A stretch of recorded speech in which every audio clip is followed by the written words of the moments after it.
കന്യകാമാതാവിന്റെ വിമല ഹൃദയത്തിന്റെ ശക്തമായ മധ്യസ്ഥത വഴി ഞങ്ങളിൽ വന്ന് നിറയണമേ.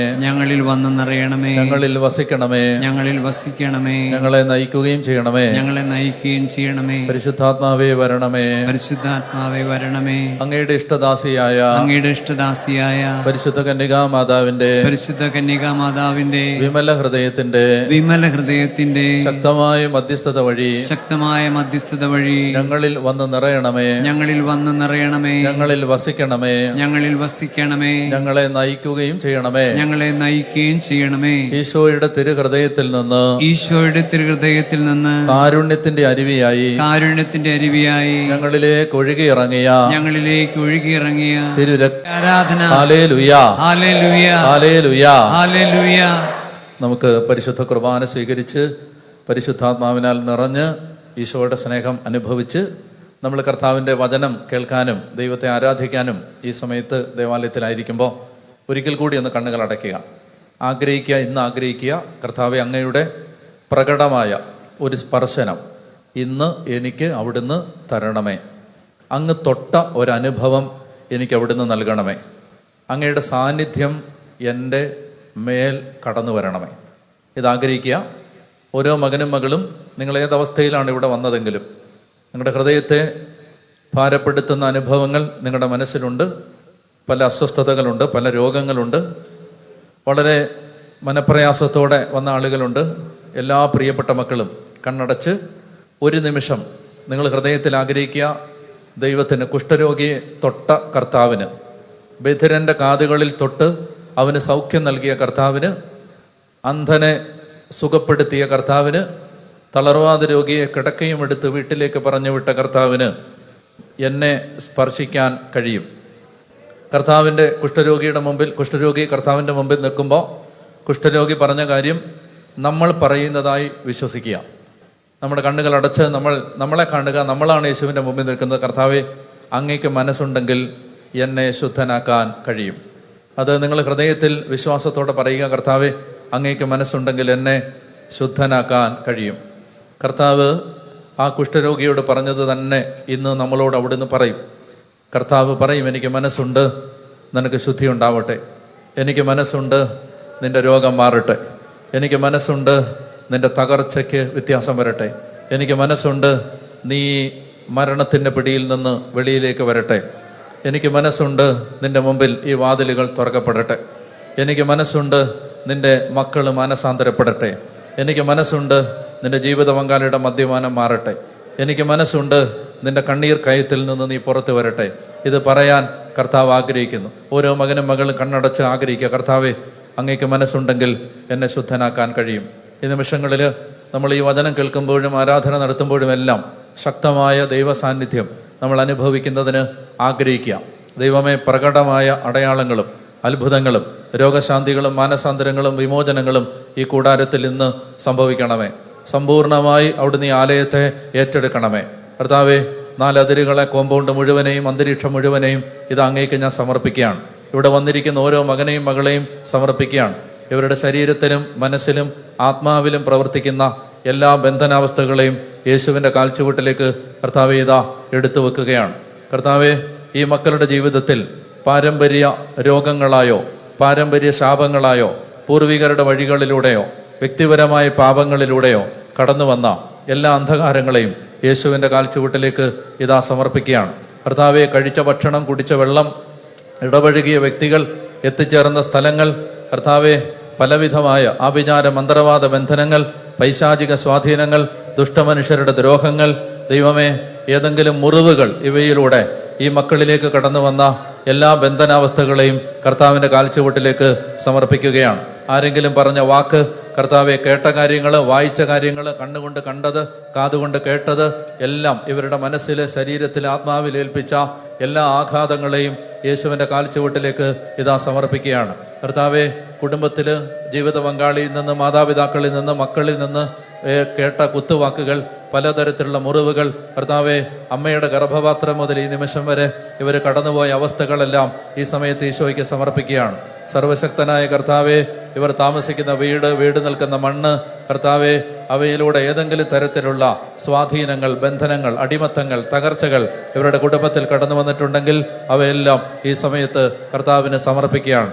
ദൈവമേ, ഇവരുടെ ശരീരത്തെ സമർപ്പിക്കുന്നു. കർത്താവേ, ഇവരുടെ കഴിഞ്ഞകാല ജീവിതത്തെ സമർപ്പിക്കുന്നു.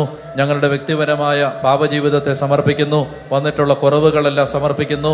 ശരീരത്തിലെയും മനസ്സിലെയും ആത്മാവിലെയും ബന്ധനാവസ്ഥകളെല്ലാം എടുത്തു മാറ്റി സർവശക്തന്റെ സാന്നിധ്യം ഈ കൂടാരത്തിൽ ഇറങ്ങി വരുന്നതിന് തടസ്സം നിൽക്കുന്ന എല്ലാ മാലിന്യങ്ങളും കഴുകി വിശുദ്ധീകരിച്ച് ശക്തി വ്യാപരിക്കുന്നതിന്, ദൈവമേ ഹൃദയം തുറക്കുന്നതിന്, ദൈവമേ തടസ്സം നിൽക്കുന്ന എല്ലാ അന്ധകാര പീഡകളും എടുത്തു മാറ്റപ്പെടാൻ കർത്താവിൻ്റെ കരുണ ഈ ആലയത്തിലേക്ക് ഇറങ്ങി വരണേ എന്ന് പ്രാർത്ഥിക്കുന്നു. ദൈവമായ കർത്താവെ, വചനം സ്വീകരിക്കുന്നതിന് തടസ്സം നിൽക്കുന്ന, ഹൃദയത്തെ അടച്ചു കളയുന്ന എല്ലാ ദുർശക്തികളെയും യേശുവിൻ്റെ കാൽച്ചുവട്ടിലേക്ക് ബന്ധിച്ച് പ്രാർത്ഥിക്കുന്നു. കർത്താവെ, ദേശത്തിൻ്റെ അരൂപികളെ യേശുവിൻ്റെ അധികാരമുള്ള നാമത്തിൽ ബന്ധിച്ച് പ്രാർത്ഥിക്കുന്നു. കർത്താവെ, ദേശത്തുള്ള എല്ലാ ദേശാധിപതി സ്വാധീനങ്ങളെ യേശുനാമത്തിൽ ബന്ധിച്ച് പ്രാർത്ഥിക്കുന്നു. ദൈവമേ, ഈ ദേശത്തും ഈ മക്കൾ കടന്നു വരുന്ന ദേശങ്ങളിലും പ്രവർത്തിക്കുന്ന സകല ദുർശക്തികളെയും യേശുവിൻ്റെ അധികാരമുള്ള നാമത്തിൽ ശാസിച്ച് ബന്ധിച്ച് യേശുവിൻ്റെ കാൽച്ചുവട്ടിലേക്ക് ബഹിഷ്കരിക്കുന്നു.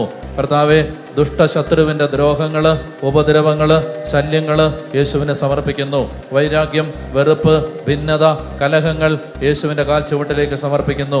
ആത്മഹത്യാ ചിന്തകൾ, കൊലപാതക ചിന്തകൾ, അപകടങ്ങൾ, അനർത്ഥങ്ങൾ, ആപത്തുകൾ ഇവ ഉണ്ടാക്കുന്ന ദുർശക്തികളെ യേശുനാമത്തിൽ യേശുവിൻ്റെ കാൽച്ചുവട്ടിലേക്ക് സമർപ്പിക്കുന്നു. ദൈവമേ, കോപത്തിൻ്റെയും അസൂയയുടെയും വെറുപ്പിൻ്റെയും അരൂപികളെ ഈശോയുടെ കാൽച്ചുവട്ടിലേക്ക് സമർപ്പിച്ച് പ്രാർത്ഥിക്കുന്നു. കുഞ്ഞുങ്ങൾ രക്ഷപ്പെടാൻ കഴിയാതെ അനുസരണക്കേട് കുഞ്ഞുങ്ങളിൽ കുത്തിവിതയ്ക്കുന്ന അന്തരീക്ഷ ശക്തികളുടെ അധിപനെ യേശുവിൻ്റെ കാൽച്ചുവട്ടിലേക്ക് സമർപ്പിക്കുന്നു. ദൈവമേ, മാതാപിതാക്കളിലൂടെ കടന്നു വന്നിട്ടുള്ള എല്ലാ ദുസ്വാധീനങ്ങളെയും ഈശോയുടെ കാൽച്ചുവട്ടിലേക്ക് സമർപ്പിക്കുന്നു. എഴുന്നേറ്റ് നിന്ന് ആരാധിക്കാം. കർത്താവിൻ്റെ കരുണ ആലയത്തിൽ വെളിപ്പെടുമ്പോൾ, സർവശക്തിയോടും കൂടി ദൈവത്തെ ആരാധിക്കുമ്പോൾ എല്ലാ ബന്ധനാവസ്ഥകളും അഴിഞ്ഞ് ഇന്ന് കർത്താവ് സ്വാതന്ത്ര്യം നൽകുന്ന ദിവസമാണ്. കർത്താവിൻ്റെ കരുണ വലിയ കൃപയോടെ നമ്മൾ സ്വീകരിക്കുന്ന ഒരു സമയമാണിത്. നമുക്ക് എഴുന്നേറ്റ് നിന്ന് കർത്താവിൻ്റെ സന്നിധിയിൽ പൂർണ്ണമായിട്ട് വിട്ടുകൊടുത്ത് പ്രാർത്ഥിക്കാം. കർത്താവെ, യേശുവയുടെ പരിശുദ്ധ നാമത്തെ വിശ്വസിച്ചേറ്റു പറയുന്നു. കർത്താവായ യേശുവിനെ രക്ഷകനായി, നാഥനായി, ദൈവമായി, കർത്താവായി വിശ്വസിക്കുന്നു, ഏറ്റുപറയുന്നു, ആരാധിക്കുന്നു. സാത്താനെയും അവൻ്റെ സ്വാധീനങ്ങളെയും വെറുത്തുപേക്ഷിക്കുന്നു. പിശാചിനെയും അവൻ്റെ ആഡംബരങ്ങളെയും ഉപേക്ഷിക്കുന്നു. സർവശക്തനായ യേശുവിനെ രക്ഷകനായി, നാഥനായി, ദൈവമായി, കർത്താവായി ഏറ്റുപറഞ്ഞ് ആരാധിക്കുന്നു. സാത്താൻ്റെ എല്ലാ സ്വാധീനങ്ങളെയും ഉപേക്ഷിക്കുന്നു. പാപങ്ങളെക്കുറിച്ച് അനുതപിക്കുന്നു. വെറുപ്പിലും വൈരാഗ്യത്തിലുമായിരിക്കുന്ന അവസ്ഥകളിൽ ക്ഷമിച്ചും മാപ്പ് കൊടുത്തും പ്രാർത്ഥിക്കുന്നു.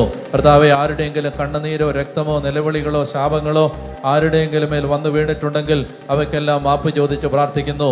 മാപ്പ് ചോദിച്ചും മാപ്പ് കൊടുത്തും ഈ സമയത്ത് കർത്താവിൻ്റെ കരുണ അപേക്ഷിക്കുന്നു.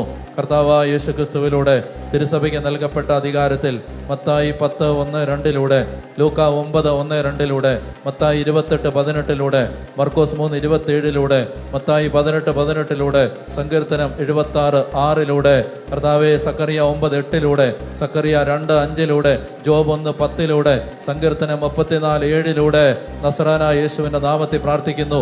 യേശയ്യ 37:36 യേശുവിൻ്റെ അധികാരമുള്ള നാമത്തിൽ പ്രാർത്ഥിക്കുന്നു. ഈ ദേശത്തിൻ്റെ മേൽ, ഈ കുടുംബങ്ങളുടെ മേൽ, ദൈവമേ, ഇവിടെ കടന്നു വന്നിരിക്കുന്ന ഈ മക്കളുടെ മേലും കുടുംബങ്ങളുടെ മേലും, ദൈവമേ, ഈ ദേശത്തിൻ്റെ മേലും പ്രവർത്തിക്കുന്ന ദേശത്തിൻ്റെ അരൂപികളെ ദാനിയേൽ 10:13 കൊളോസോസ് 2:2 യേശുവിൻ്റെ അധികാരമുള്ള നാമത്തിൽ ശാസിച്ച് ബന്ധിച്ച് യേശുവിൻ്റെ കാൽച്ചുവട്ടിലേക്ക് ബഹിഷ്കരിക്കുന്നു. അന്ധകാര പീഡകളെ, ദുർശക്തികളെ, പൈശാചിക പീഡകളെ യേശുനാമത്തിൽ ബന്ധിച്ച് ഈശോയുടെ കാൽച്ചുവട്ടിലേക്ക് ബഹിഷ്കരിക്കുന്നു. ഉച്ചത്തിൽ വിളിക്കട്ടെ, ഈശോയേ, ഈശോയേ,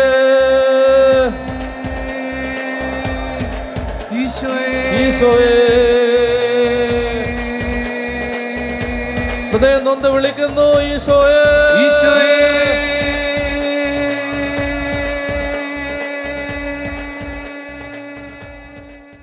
പറഞ്ഞേ ഹല്ലേലൂയ.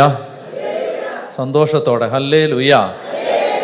നമുക്ക് ദൈവത്തിന് നന്ദി പറയാം. ഈശോ നമ്മളെ വളരെ സ്നേഹത്തോടെ, ആഗ്രഹത്തോടെ കർത്താവ് നമ്മളെ കൂട്ടിക്കൊണ്ടുവന്നു. നിങ്ങൾ ഓരോരുത്തരും സന്തോഷത്തോടെയാണ് ഇവിടെ ആയിരിക്കുന്നത്. ആണോ? സന്തോഷത്തോടാണോ? അതെ. അപ്പോൾ നമ്മൾ കർത്താവിനെ തേടി വന്നിരിക്കുകയാണ്. ഞാൻ 1-2 കാര്യങ്ങൾ പറയുകയാണ്. അതായത് ഈ വലത്ത് കാലിൻ്റെ കാൽമുട്ടിന് താഴെ അതിശക്തമായ വേദന, കാല് കുത്താൻ പോലും പറ്റാത്ത അവസ്ഥയിൽ ഇങ്ങനെ കറണ്ടടിക്കുന്ന പോലെ വേദന വരുന്ന ഒരു വ്യക്തിയെ കർത്താവ് ഈ ആരാധനയുടെ സമയത്ത് സൗഖ്യപ്പെടുത്തിയതായി പരിശുദ്ധാത്മാവ് ഒരു സന്ദേശം തന്നു. അതുപോലെ നടുവിൻ്റെ രോഗപീഠ മൂലം ഭാരപ്പെടുന്ന അനേകം മക്കൾ ഈ ശുശ്രൂഷയുടെ സമയത്ത് ഇവിടെ സൗഖ്യപ്പെട്ട് കഴിഞ്ഞു. നിങ്ങൾ ഈ ഹല്ലേലൂയ ഇവിടെ ഇരുന്ന് ഇനി നിങ്ങൾ ഇവിടെ ഇരിക്കുമ്പോൾ നിങ്ങൾക്ക് മനസ്സിലാവും നിങ്ങളുടെ വേദന പോയി. ഹല്ലേലൂയ. ദൈവത്തിന് നന്ദി പറയാം. കർത്താവ് ഒത്തിരി ഇന്ന് നമ്മളെ സ്പർശിച്ച് വിടുവിച്ച് അനുഗ്രഹിക്കും. എനിക്ക് ഈ കഴിഞ്ഞ ദിവസങ്ങളിൽ ഒരു കത്ത് വന്നു. കത്തുകൾ വരാറുണ്ട്. അപ്പോൾ അതിൽ വന്ന ഒരു കത്ത് എൻ്റെ ശ്രദ്ധയെ സവിശേഷമായിട്ട് ആകർഷിച്ചു. ഒരു യുവതി എഴുതിയിരിക്കുകയാണ്. പ്രായം അതിനകത്ത് എഴുതിയിട്ടില്ല. എന്നാൽ ആ വ്യക്തി ഇങ്ങനെ പറഞ്ഞിട്ടുണ്ട്, ഇത് അച്ഛൻ സാക്ഷ്യപ്പെടുത്തണം, ഇത് പറയണം എന്ന് പറഞ്ഞിട്ടുള്ളത് കൊണ്ടാണ് ഞാൻ അത് ഓർത്തിരുന്നതും പറയുന്നതും. യുവതി എന്നാണ് എഴുതിയിരിക്കുന്നത്. യുവതി. പിന്നെ പേരും അഡ്രസ്സൊക്കെ ഉണ്ട്. അപ്പോൾ ഞാനൊരു യുവതിയാണ് എന്ന് പറഞ്ഞാണ് അത് തുടങ്ങുന്നത്. എന്നിട്ട് ആ സഹോദരി പറയുകയാണ്, 21 വർഷമായി ആ സഹോദരി സ്വയംഭോഗത്തിൻ്റെ അടിമയായിരുന്നു, മാസ്റ്റർബേഷൻ്റെ അടിമയായിരുന്നു. 21 വർഷമായി എന്ന് പറഞ്ഞാൽ ആ സഹോദരി പറയുകയാണ്, ഞാൻ ആ തിന്മ ചെയ്യാത്ത, ആ അശുദ്ധി എന്നിൽ സംഭവിക്കാത്ത ഒരു ദിവസം പോലും എൻ്റെ ഓർമ്മയിലില്ല. എനിക്ക് ഉറങ്ങണമെങ്കിൽ അങ്ങനെ ചെയ്യണം. എനിക്കങ്ങനെ ധ്യാനം, പ്രാർത്ഥന, എനിക്ക് ജീവിതത്തിൽ എനിക്കങ്ങനെ വലിയ പ്രതീക്ഷകളൊന്നുമില്ല. എനിക്ക് എൻ്റെ ജീവിതത്തിൽ സാധാരണ കാര്യങ്ങളൊക്കെ സംഭവിക്കുന്ന പോലെ സംഭവിച്ചാൽ മതി. അമിതമായ എക്സ്പെക്റ്റേഷൻസ് ഒന്നുമില്ല. അതുകൊണ്ട് പ്രാർത്ഥന, ആരാധന അങ്ങനെയുള്ള കാര്യങ്ങളിലൊന്നും ഞാനൊരു സാധാരണ താല്പര്യത്തിനപ്പുറത്തൊന്നും കാണിച്ചിട്ടില്ല. അങ്ങനെ ഇരിക്കുമ്പോഴാണ് എനിക്ക് എൻ്റെ ഒരു കൂട്ടുകാരിൽ ഒരാൾ അച്ഛൻ്റെ ഒരു ചെറിയ വീഡിയോ അയച്ചു തന്നു. അപ്പോൾ ഇത് ഞാൻ കണ്ടപ്പോൾ അതെന്നെ സ്പർശിച്ചു, വചനം എന്നെ സ്പർശിച്ചു. അപ്പോൾ എനിക്ക് സോഷ്യൽ മീഡിയ അഡിക്ഷൻ പോലെ അച്ഛൻ്റെ ടോക്ക് എനിക്ക് അഡിക്ഷനായി എന്ന് പറഞ്ഞാൽ പിന്നെ ഞാൻ ഉണ്ണുമ്പോഴും ഉറങ്ങുമ്പോഴും കിടക്കുമ്പോഴും എല്ലാം ഇത് കേട്ടോണ്ടിരിക്കുക. എന്നിട്ട് ആ സഹോദരി പറയുകയാണ്, അച്ഛാ 21 വർഷമായി എനിക്കുണ്ടായിരുന്ന സ്വയംഭോഗം എന്നെ വിട്ടുപോയി. എനിക്ക് അങ്ങനെ ഒരു ശീലമേ, എനിക്ക് വല്ലാത്തൊരു അറപ്പ് തോന്നുന്ന വിധത്തിലാണ് ഇപ്പോഴത്തെ എൻ്റെ മാനസികാവസ്ഥ. പറഞ്ഞേ ഹല്ലേലൂയ. ദൈവവചനം കേട്ടുകൊണ്ടിരിക്കുമ്പോൾ സംഭവിക്കുന്ന വിമോചനമാണിത്. വചനം കേട്ടുകൊണ്ടിരിക്കുമ്പോൾ സംഭവിക്കുന്ന മാറ്റം. അതുകൊണ്ടാണ് സങ്കീർത്തനം 119, 162 വാക്യം, സാംസ് 119 വേഴ്സ് 162, സങ്കീർത്തനങ്ങൾ 119 വാക്യം 162. ബൈബിൾ ഇങ്ങനെ പറയുന്നു, വലിയ കൊള്ളമുതൽ ലഭിച്ചവനെ പോലെ ഞാൻ അങ്ങയുടെ വചനത്തിൽ ആനന്ദിക്കുന്നു. വലിയ കൊള്ളമുതൽ ലഭിച്ചവനെ പോലെ ഞാൻ അങ്ങയുടെ വചനത്തിൽ ആനന്ദിക്കുന്നു.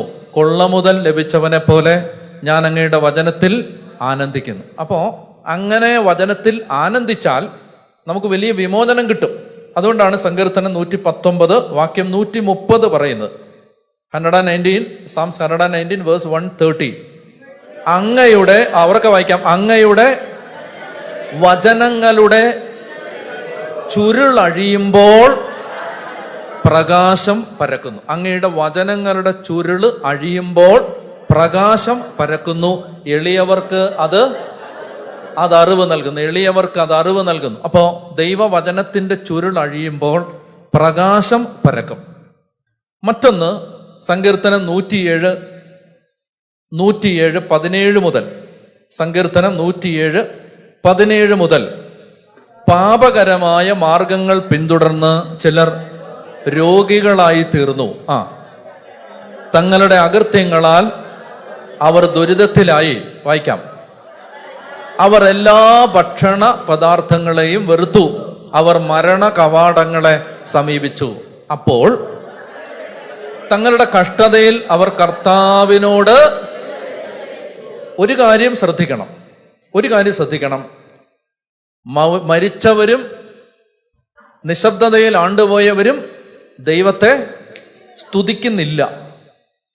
മരിച്ചവരും നിശബ്ദതയിൽ ആണ്ടുപോയവരും ദൈവത്തെ സ്തുതിക്കുന്നില്ല. പ്രഭാഷകൻ പറയുന്നു, സ്തോത്രഗീതം പാപിക്ക് ഇണങ്ങില്ല.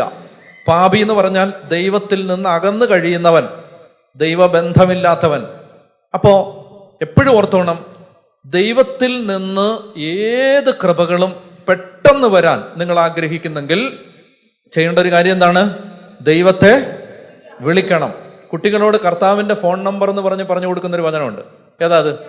ജെറമിയ 33:3 333. ഇതാണ് കർത്താവിന്റെ ഫോൺ നമ്പർ. ഏതാണ്? ജെറമിയ 33:3. എന്താണത്? എന്നെ വിളിക്കുക, ഞാൻ നിനക്ക് മറുപടി തരാം. എന്നെ വിളിക്കുക, ഞാൻ നിനക്ക് ഉത്തരം തരാം. ഞാൻ നിനക്ക് മറുപടി നൽകും. നിന്റെ ബുദ്ധിക്ക് അതീതവും മഹത്തും നിഗൂഢവുമായ കാര്യങ്ങൾ ഞാൻ നിനക്ക് വെളിപ്പെടുത്തി തരും. എപ്പോഴും ഓർത്തോണം, വെറുതെ ഇരിക്കരുത്, വാ പൂട്ടരുത്, വാ പൂട്ടി മിണ്ടാതിരിക്കരുത്. നാവടക്കൂ പണിയെടുക്കൂ എന്നത് പഴയ കാലത്തെ ഒരു മുദ്രാവാക്യമാണ്. പക്ഷെ ആത്മീയതയിൽ അത് ശരിയാവില്ല. നാവടക്കൂ പണിയെടുക്കൂ, അതുപോരാ, നാവുയർത്തി ദൈവത്തെ വിളിക്കണം. അതുകൊണ്ട് ഞാൻ നിങ്ങളോട് പറയുകയാണ്, നിങ്ങൾ ഏത് ആത്മീയ കൃപകളും പ്രാപിക്കാൻ ആഗ്രഹിക്കുന്നെങ്കിൽ ദൈവത്തെ വിളിക്കാൻ പഠിക്കണം. ദൈവത്തെ വിളിക്കാനുള്ള മടി മാറ്റണം. എവിടെ നിന്നും നിങ്ങൾക്ക് ദൈവത്തെ വിളിക്കാം. ഒരു മനുഷ്യൻ ഒരിക്കൽ ദൈവത്തെ വിളിച്ചത് ഒരു തിമിംഗലത്തിന്റെ അകത്ത് കിടന്നുകൊണ്ടാണ്. കടലിന്റെ അഗാധങ്ങളിൽ കിടന്ന് തിമിംഗലത്തിന്റെ അകത്ത് കിടന്ന് ഒരാൾ വിളിച്ചു. ആര് വിളിച്ചു? യോന വിളിച്ചു. അപ്പോ തിമിംഗലത്തിന്റെ വയറ്റിൽ കടലിന്റെ അടിയിൽ കിടന്ന് യോന വിളിച്ചത് ഉന്നതത്തിൽ സ്വർഗത്തിന്റെ വലതുഭാഗത്തെത്തി, സ്വർഗത്തിലെത്തി, ഉയരങ്ങളിലെത്തി, ദൈവത്തിന്റെ വലതുഭാഗത്തെത്തി. എവിടെ നിന്ന് വിളിച്ചാലും ദൈവസന്നിധിയിലെത്തും. പറഞ്ഞേ ഹല്ലേലൂയ. അതുകൊണ്ട് ദൈവത്തെ വിളിക്കണം, ദൈവത്തെ വിളിക്കണം. അവർ തങ്ങളുടെ കഷ്ടതയിൽ കർത്താവിനെ വിളിച്ചപേക്ഷിച്ചു. ഇവിടെ ഇരിക്കുന്ന അനേകം പേർക്ക് കഷ്ടപ്പാടുണ്ട്, നിലവിളിയില്ല. കഷ്ടപ്പാടുണ്ട്, നിലവിളിയില്ല. കഷ്ടപ്പാടുണ്ട്, പക്ഷെ നിലവിളിക്കത്തില്ല. ദുരഭിമാനമാണ്. ഞാൻ നിങ്ങളോട് പറയാണ്, നിങ്ങൾക്ക് വളരെ എളുപ്പത്തിൽ കൃപകൾ പ്രാപിക്കണോ? ഒറ്റ വഴിയേ ഉള്ളൂ. എന്താ? നിങ്ങൾ നിലവിളിക്കാൻ പഠിക്ക്, നിലവിളിക്കാൻ പഠിക്ക്. അഹിത്തോഫൽ എന്നൊരു മനുഷ്യനുണ്ടായിരുന്നു. എന്ത് തോഫൽ? അഹിത്തോഫൽ. ആരായിരുന്നു അങ്ങേര്? ദാവീദിന്റെ പ്രധാന ഉപദേശകനായിരുന്നു അദ്ദേഹം. അങ്ങനെ ഇരിക്കുകയാണ്, ദാവീദിന്റെ മകനായ അബ്സാലോം കൊട്ടാര വിപ്ലവം നടത്തി ദാവീദിനെ കൊട്ടാരത്തിൽ നിന്ന് പുറത്താക്കി. അങ്ങനെ ദാവീദും അംഗരക്ഷകരും സേവകരും ദാവീദിന്റെ കൂടെ കൂട്ടിയ കൂറ് മാറാത്ത കുറച്ചാളുകളും മാത്രം ദാവീദിന്റെ കൂടെ ഇങ്ങനെ മലമുകളിലൂടെ പലായനം ചെയ്തുകൊണ്ടിരിക്കുമ്പോ ഹൂഷായി, പേരെന്താ? ഹൂഷായി എന്ന പേരുള്ളൊരു മനുഷ്യൻ, ദാവീദിന്റെ സ്നേഹിതനാണ്. അദ്ദേഹം ഓടി വന്ന് ദാവീദിനോട് പറഞ്ഞു, ദാവീദേ, ഹൃദയഭേദകമായ ഒരു വാർത്തയാണ് എനിക്ക് അറിയിക്കാനുള്ളത്. അഹിത്തോഫലും കൂറുമാറിയിരിക്കുന്നു. വേറെ ആര് കൂറുമാറിയാലും കുഴപ്പമില്ല, അഹിത്തോഫൽ കൂറുമാറിയാൽ പ്രശ്നമാണ്. കാരണം എന്താണെന്നറിയാമോ? ബൈബിളിൽ ഒരു വാക്യം കിടപ്പുണ്ട്. ആ കാലത്ത് അഹിത്തോഫലിന്റെ വാക്കുകൾ ദൈവത്തിന്റെ വാക്കുകൾ പോലാണ് പരിഗണിക്കപ്പെട്ടിരുന്നത്. എന്ന് പറഞ്ഞാൽ അഹിത്തോഫൽ പറഞ്ഞാൽ തെറ്റില്ല, അഹിത്തോഫൽ ഒരു ഉപദേശം കൊടുത്താൽ തെറ്റില്ല. അബ്സാലോമിന് അഹിത്തോഫൽ കൊടുക്കുന്ന ഉപദേശം ദാവീദിന്റെ ജീവൻ എടുക്കാൻ പറ്റുന്ന ഉപദേശമായിരിക്കും. ഇത് ആർക്കറിയാം? മറ്റാർക്കും ഇത് അറിയാൻ പാടില്ലെങ്കിലും ദാവീദിനറിയാം. അഹിത്തോഫല് ഒരു ഉപദേശം ദാവീദിന് അബ്സലോമിന് കൊടുത്താൽ തൻ്റെ ജീവൻ നഷ്ടപ്പെടും. അതുകൊണ്ട് കെദ്രോൺ തോട് കടന്ന് ഒലിവുമലയുടെ കയറ്റം കയറി തലമൂടി കരഞ്ഞുകൊണ്ട് ദാവീദ് പോകുമ്പോൾ ദീർഘമായൊരു പ്രാർത്ഥന നടത്തിയില്ല, ഒരു ചെറിയ പ്രാർത്ഥന. പക്ഷെ അത് ഹൃദയത്തിൽ നിന്ന് വലിയൊരു നിലവിളിയായി ഉയർന്നു. ആ പ്രാർത്ഥന ഇതാണ്: കർത്താവേ, അഹിത്തോഫലിന്റെ ആലോചനകളെ വ്യർത്ഥമാക്കണമേ. ഒരു നിലവിളി, അഹിത്തോഫലിന്റെ ആലോചനകളെ വ്യർത്ഥമാക്കണമേ. ഒരു കരച്ചിൽ. എന്ത് സംഭവിച്ചു? അഹിത്തോഫല് ഒരു ഉപദേശം കൊടുത്തു. അബ്സാലോമിന് അത് കേട്ടപ്പോ തോന്നുകയാണ് ഇത് തെറ്റാണ്. അപ്പൊ അബ്സാലോം ചെന്നിട്ട് ഹൂഷായിയോട് ചോദിച്ചു, ഹൂഷായി, നീ എന്ത് പറയുന്നു? അഹിത്തോഫല് പറയുന്നത് ഇപ്പൊ പോയി ദാവീദിനെ ആക്രമിച്ചു കൊല്ലണമെന്നാണ്. ഹൂഷായി പറഞ്ഞു, അത് മണ്ടത്തരാണ്. മുറിവേറ്റ സിംഹമാണ് നിന്റെ അപ്പൻ. അവൻ രാത്രിയിൽ ചെന്നാലങ്ങ വെട്ടിക്കോടാന്ന് പറഞ്ഞ് തല കാണിച്ച് നിൽക്കുമെന്ന് നീ വിചാരിക്കരുത്. അതുകൊണ്ട് ഇന്ന് രാത്രി പോയാൽ അവനെ തോപ്പിക്കാൻ പറ്റില്ല. നാളെപ്പാ. ഹൂഷായി പറഞ്ഞത് സത്യമാണെന്ന് അബ്സാലോമിന് തോന്നുന്നു. കാരണം ഒരു പ്രാർത്ഥന കിടക്കുകയാണ്. അഹിത്തോഫല് തൻ്റെ ഉപദേശം അബ്സാലോം നിരാകരിച്ചു എന്നറിയുമ്പോ അഹിത്തോഫലിന് മനസ്സിലായി, ഇനി ദാവീദിനെ കൊല്ലാൻ പറ്റില്ല. ഇനി ദാവീദ് രക്ഷപ്പെട്ടു. രക്ഷപ്പെട്ടാൽ ദാവീദ് തിരിച്ചു വരും. തിരിച്ചു വന്നാൽ അബ്സാലോമിനെ പുറത്താക്കും. പുറത്താക്കിയാൽ ആദ്യം കഴുത്ത് തലയ്ക്ക് മേളിൽ കാണാതെ പോകുന്ന തല കഴുത്തിന് മേളിൽ കാണാതെ പോകുന്നത് എൻ്റെ തലയായിരിക്കും. അതുകൊണ്ട് അതിലും ഭേദം ചാവുന്നാന്ന് വിചാരിച്ചിട്ട് അയാൾ പോയി കെട്ടി ഞാന്ന് ചത്തു. ഒറ്റ പ്രാർത്ഥന. എന്താണ്? അഹിത്തോഫലിന്റെ ആലോചനകള്. അപ്പൊ എന്താ ഞാൻ പറയാനുള്ളത്? നിങ്ങൾ ഒത്തിരി തകർച്ചകളിൽ, പ്രയാസങ്ങളിൽ ഒന്നും നടക്കുന്നില്ല. ഒത്തിരി പ്രാർത്ഥിച്ചു, ഒന്നും നടക്കുന്നില്ല. ഒരു കാര്യം പറയട്ടെ, ആത്മാവിൽ കെട്ടിയ ഒരു കാര്യം ഇവിടെ പറയാം. ഇന്ന് ആദ്യമായിട്ട് വന്നവരൊന്ന് കൈവയ്ക്കുക. First time. വണ്ടർഫുൾ. നിങ്ങളോട് ഞാൻ പറയാണ്, നിങ്ങൾ ഒരു നല്ല സമ്മാനം ചോദിച്ചോ, ഇന്നത് 100-ൽ 100 പേർക്കും കിട്ടും. ഹല്ലേലൂയ. ഇന്ന് ആദ്യമായിട്ട് വന്നവർക്ക്. അപ്പൊ നിങ്ങൾ വിചാരിക്കും, അമ്പോ അപ്പൊ ഞങ്ങൾ ഇത്രയും കാലം പറയാം. ഇനി നിങ്ങൾ എന്നും മിക്കവാറും വരുന്നവരുണ്ട്. നിങ്ങൾ 10 പ്രാവശ്യം ഇവിടെ വന്നിട്ടുണ്ടെങ്കിൽ നിങ്ങൾക്ക് 10 സമ്മാനങ്ങൾ ചോദിക്കാം. ഹല്ലേലൂയ. ഞാൻ വെറുതെ പറയില്ല. ഞാൻ ഇങ്ങനെയൊന്നും പറയുന്നത് നിങ്ങൾ കേട്ടിട്ടില്ലല്ലോ. ഞാൻ ചുമ്മാ പറയില്ല. എനിക്ക് ആത്മാവിൽ ഒരു സ്വരം കിട്ടിയാലേ ഞാൻ പറയൂ. എൻ്റെ തോന്നലുകളൊന്നും ഞാൻ പറയില്ല. നിങ്ങൾ 25 തവണ ഇവിടെ വന്നിട്ടുണ്ട്, എണ്ണിക്കോണം. 25 കാര്യം ചോദിച്ചോ, 25ഉം നടന്നിരിക്കും. Hallelujah, hallelujah. നോയിക്കോ എന്നോടൊന്ന് പറയണം ഇനി. അതായത് കർത്താവിന്റെ ആത്മാവ് അത് ചെയ്തു തന്നിരിക്കും. ഹല്ലേലൂയ. അപ്പോ ഞാൻ പറഞ്ഞു വന്നത്, നിങ്ങൾക്ക് ഒത്തിരി പേർക്ക് ഒരുപാട് പ്രയാസമുണ്ട്, ഒത്തിരി ദുഃഖമുണ്ട്, ഒത്തിരി കണ്ണുനീരുണ്ട്, ഒരുപാട് പ്രാർത്ഥിക്കുന്നു, ഒന്നും നടക്കുന്നില്ല അല്ലേ? പലരെയും പലയിടത്തും വെച്ച് കാണുമ്പോൾ ഞാൻ ചോദിക്കും, എന്തായി? ചിലർ പറയും, അച്ഛാ അത് നടന്നു. ചിലർ പറയും, ഒന്നും ആയില്ല അച്ഛാ, ഒന്നും ആയില്ല. അത് കേൾക്കുന്നത് സങ്കടമാണ്. ഞാൻ പറയാണ്, നിങ്ങൾക്കിതാ ഒരു കുറുക്കു വഴി. കഷ്ടതയിൽ കർത്താവിനെ മനസ്സിൽ പ്രാർത്ഥിച്ചാൽ പോരാ. മനസ്സിൽ ഇങ്ങനെ വിഷമിച്ച്, അയ്യോ ഒന്നും നടക്കുന്നില്ല, ഒന്നും ശരിയാ, നോ. നിലവിളിക്കണം. കർത്താവിനെ വിളിച്ച് കരഞ്ഞ് പ്രാർത്ഥിക്കണം. പറഞ്ഞേ ഹല്ലേലൂയ. നിങ്ങൾ ശ്രദ്ധിച്ചു കേട്ടോ, നന്നായിട്ട് ശ്രദ്ധിച്ചു കേട്ടോ.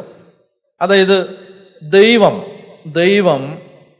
ഏത് വ്യക്തിയെയും, നന്നായിട്ട് കേൾക്കണേ, ദൈവം ഏത് വ്യക്തിയെയും നയിക്കുമ്പോൾ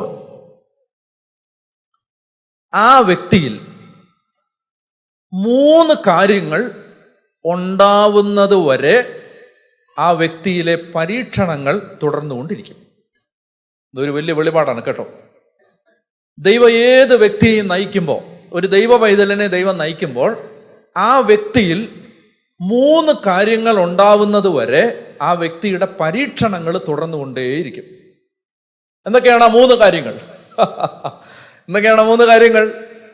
$1 മില്യൺ ഇൻസൈറ്റ് ആണ് ഞാൻ പറഞ്ഞു തരാൻ പോണത്. എന്തൊക്കെയാണ് 3 കാര്യങ്ങൾ? 1, ദൈവത്തിലുള്ള അടിയുറച്ച ആശ്രയം. അതുണ്ടാവുന്നത് വരെ പരീക്ഷണങ്ങൾ ഉണ്ടായിക്കൊണ്ടേയിരിക്കും. നിങ്ങൾക്ക് ഇഷ്ടപ്പെട്ടാലും ഇഷ്ടപ്പെട്ടില്ലേലും ദൈവത്തിലുള്ള എന്ന് പറഞ്ഞാൽ കണ്ണും പൂട്ടി ദൈവത്തിലുള്ള അടിയുറച്ച വിശ്വാസം. 2, അഗാധമായ എളിമ, ഹ്യൂമിലിറ്റി, എളിമ. അഹങ്കാരത്തിന്റെ അവസാനത്തെ തരിയും പുറത്താക്കപ്പെടുന്നത് വരെ പരീക്ഷണങ്ങൾ ഉണ്ടായിക്കൊണ്ടേയിരിക്കും. 3, വിശുദ്ധി. 100-ൽ 100 ആവില്ല, പക്ഷേ വിശുദ്ധിയിലേക്കുള്ള വഴി നമ്മുടെ പ്രധാന വിഷയമാകുന്നത് വരെ പരീക്ഷണങ്ങൾ ഉണ്ടായിക്കൊണ്ടേയിരിക്കും. വിശുദ്ധിയിലേക്കുള്ള വഴി നമ്മുടെ മെയിൻ ഇന്റൻഷൻ ആകുന്നത് വരെ പരീക്ഷണങ്ങൾ ഉണ്ടായിക്കൊണ്ടേയിരിക്കും. പറഞ്ഞേ ഹല്ലേലൂയ, പറഞ്ഞേ ഹല്ലേലൂയ. ശ്രദ്ധിച്ചു കേട്ടോണം. എന്നാ പിന്നെ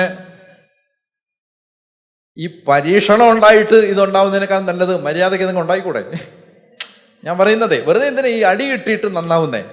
അടി കിട്ടാതെ നന്നായിക്കൂടെ?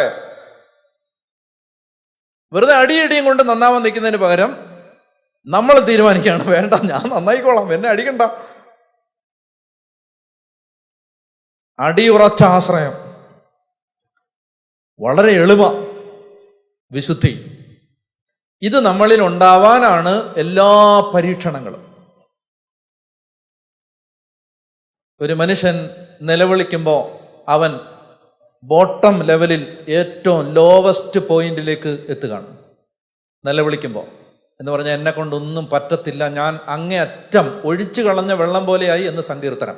അവിടെ എത്തുന്നതിൻ്റെ തെളിവാണ് ഒരുത്തൻ്റെ നിസ്സഹായമായ നിലവിളി. എന്നെ കൊണ്ടൊന്നും നടക്കത്തില്ല എന്ന് അയാൾ പറയുന്ന പോയിന്റാണ് ആ ലോവസ്റ്റ് പോയിന്റ്.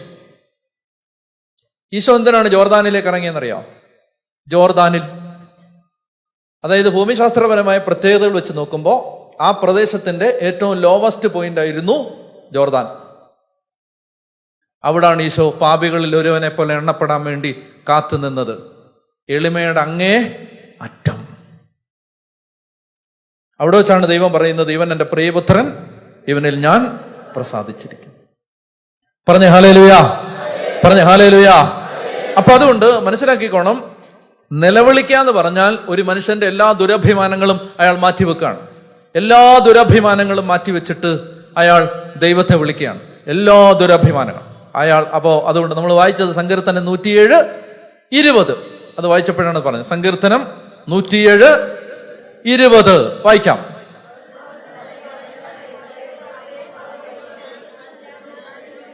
അവിടുന്ന് തൻ്റെ 19. അപ്പോൾ തങ്ങളുടെ കഷ്ടതയിൽ അവർ കർത്താവിനോട് നിലവിളിച്ചപേക്ഷിച്ചു, അവിടുന്ന് അവരെ ഞെരുക്കങ്ങളിൽ നിന്ന് രക്ഷിച്ചു. അവിടുന്ന് അവരെ ഞെരുക്കങ്ങളിൽ നിന്ന് രക്ഷിച്ചു. അപ്പൊ എന്ത് ചെയ്തു? കർത്താവിനെ നിലവിളിച്ച് അപേക്ഷിച്ചു. അതുകൊണ്ട് എനിക്ക് പറയാനുള്ളത്, നമ്മൾ കഷ്ടതകളിൽ കർത്താവിനെ വിളിക്കണം, നിലവിളിച്ച് പ്രാർത്ഥിക്കണം. ഇന്നത്തെ ഈ ശുശ്രൂഷ നടക്കുമ്പോഴെല്ലാം നിങ്ങൾ കർത്താവിനെ നിലവിളിച്ച് പ്രാർത്ഥിക്കണം. അപ്പൊ അത് ആമുഖമായിട്ട് പറഞ്ഞതേ ഉള്ളൂ.